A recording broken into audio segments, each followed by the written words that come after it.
प्रिय आत्मीय दाजुभाइ दिदीबहिनीहरू,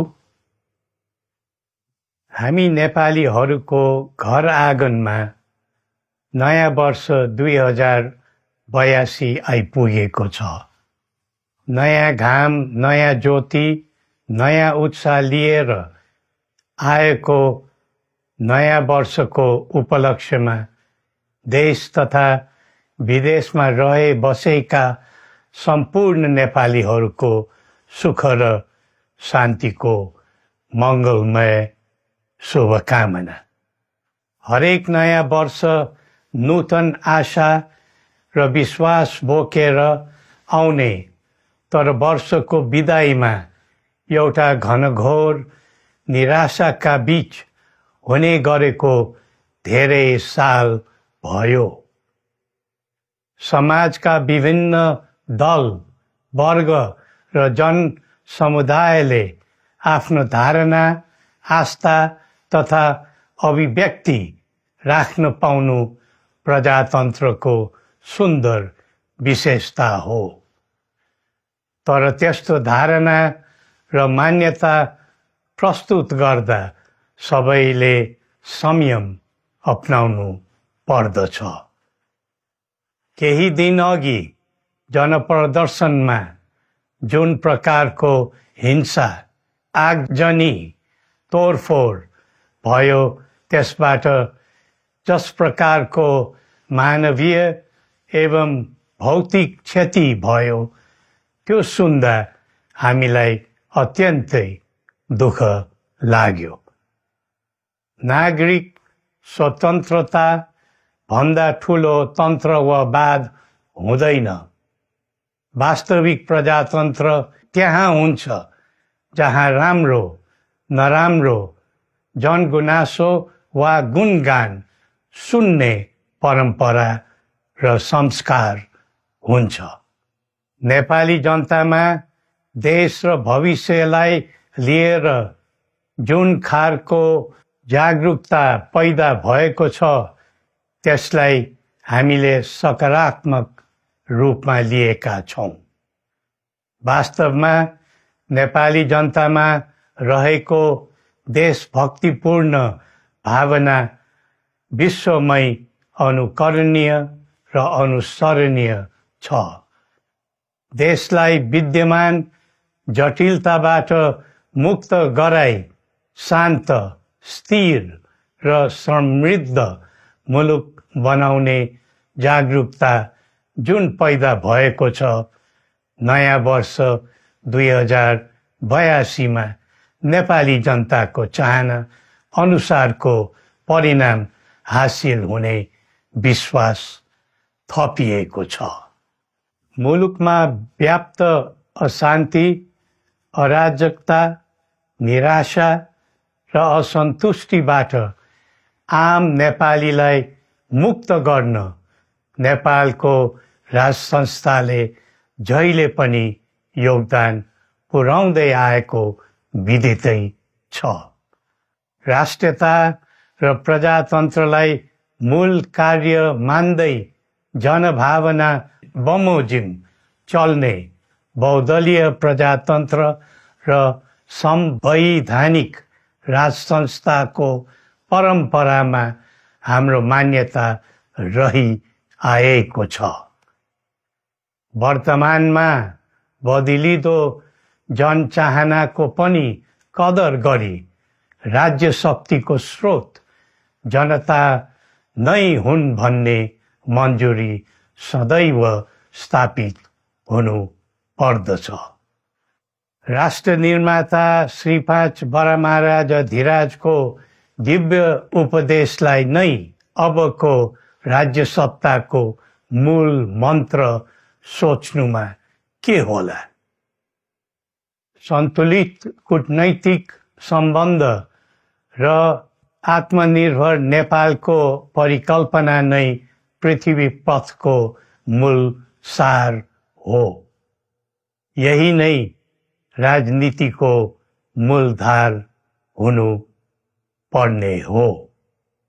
विश्वको बदलिदो परिस्थितिलाई मनन गर्दै विश्वव्यापीकरण र स्वतन्त्र व्यापारका आधारहरूलाई चुनौतीको रूपमा लिँदै चरम आर्थिक मन्दी भोग्नु परिरहेको अहिलेको सन्दर्भमा नेपाल जस्ता विकासोन्मुख देशले आत्मनिर्भर अर्थतन्त्र निर्माणको कार्यमा अर्जुन दृष्टि लगाउनु पर्ने समय आएको छ। स्वदेशी स्रोत साधनको प्रयोगले स्वदेशमै उत्पादन गरी स्वदेशमै खपत गर्दै आन्तरिक अर्थतन्त्रको चक्रभित्रबाटै मुलुकको समग्र अर्थतन्त्र आत्मनिर्भर र चलायमान गराउनु पर्ने विश्व परिवेश निर्माण हुँदैछ भन्ने सङ्केतहरू देखा परिरहेका छन्। विश्वकै उत्कृष्ट यो भूमिमा बाँच्न समेत गाह्रो हुने स्थिति पैदा भएपछि बढ्दो युवा पलायनलाई रोकी युवा शक्तिको श्रम र सिपलाई स्वदेशमै उच्च उपयोग गर्नु पर्दछ। युवा स्वरोजगारको निम्ति अवसरहरूको खोजी गरी नेपालमै आय आर्जन गर्न सक्ने वातावरण तयार गर्नुपर्ने आजको पहिलो आवश्यकता बनेको छ। सबै नेपालीको तन, मन र ध्यान त्यसैमा लगाउनु परेको छ। विश्वभरि छरिरहेका नेपालीहरू एकताका सूत्रमा बाँधिन अब ढिला गर्नु हुँदैन। आफ्ना ज्ञान, सिप र सामर्थ्य मात्र होइन, त्यहाँ आर्जेको पुँजी, स्रोत र साधन समेत नेपालमै लगाउनु पर्दछ भन्ने भावना सबैमा जागृत गराउनु परेको छ। प्रकृतिले दिएको स्वर्ग जस्तै सुन्दर हिमवत् खण्ड नेपाल सिँगार्न र विकासको विपुल फुक्न कसरी लाग्ने र लगाउने स्वदेश फर्क स्वदेश नै स्वर्ग भन्ने अभियान चलाउनु पर्ने आजको आवश्यकता भएको छ। जनभावना र चाहना बुझी मुलुकको समग्र संरचनामा नै हेरफेर र सुधारका कदम चाल्नुपर्ने तथ्य स्पष्ट देखिन्छ। शिक्षा, स्वास्थ्य र दैनिक कामकाजका पद्धति र प्रणालीहरूमा आमूल परिवर्तन र सुधार गरी यिनको आधुनिकीकरण अनिवार्य भइसकेको छ। युग प्रविधिको हो, सावधानीपूर्वक उपयोग गर्नु सकेमा राष्ट्रको योगदानमा ठूलो टेवा पुग्न सक्नेछ। सुशासन र भ्रष्टाचार मुक्त प्रशासन मूल नारा हुनु पर्दछ। हामी अस्थिरता, अशान्ति, अराजकता, विपन्नता र भ्रष्टाचारको अन्त्य चाहन्छौँ। त्यसका निम्ति नेपाली जनताबाट हुने हरेक प्रयासहरूमा एकबद्धता रहनेछ। मुलुकको गिर्दो अर्थव्यवस्था, रुग्न हुँदै गएको औद्योगिक उत्पादन, बढ्दो राष्ट्रिय ऋण र बेरोजगारी, रक्षात्मक बन्दै गएको राष्ट्रियता, राष्ट्रिय एकता, सामाजिक सद्भाव, मौलिक धर्म, संस्कृति तथा जनस्तरमा बढेको निराशा, असन्तुष्टि हाम्रो चिन्ताको मूल विषय हो। नागरिक पलायनसँगै पुँजी पलायन, भ्रष्टाचार र व्यथिति देशले थाम्नै नसक्ने स्तरमा झाँगिएको छ।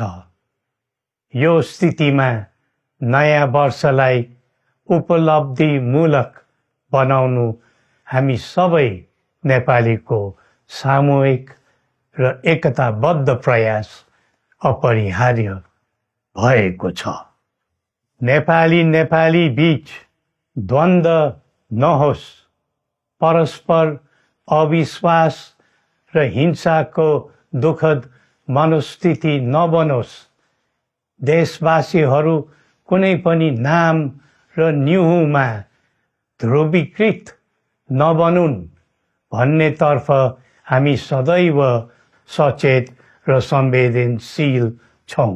नेपालीको एकतामा नै नेपालको भविष्य निहित रहेको यथार्थलाई हामीले आत्मसात गरेका छौं।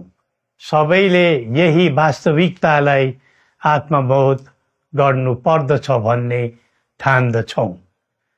हाम्रा आह्वान हामी कसैको निजी स्वार्थपूर्तिका निमित्त होइन, कुनै खालको सैद्धान्तिकवाद वा विचारको होइन।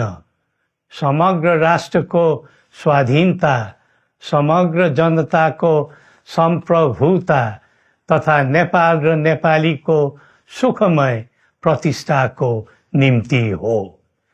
आफ्नै प्रकारको अग्रणी राष्ट्र हामीले नै बनाउने हो अनि आफ्नो स्वतः र अस्तित्व हामी आफैले उठाउने हो।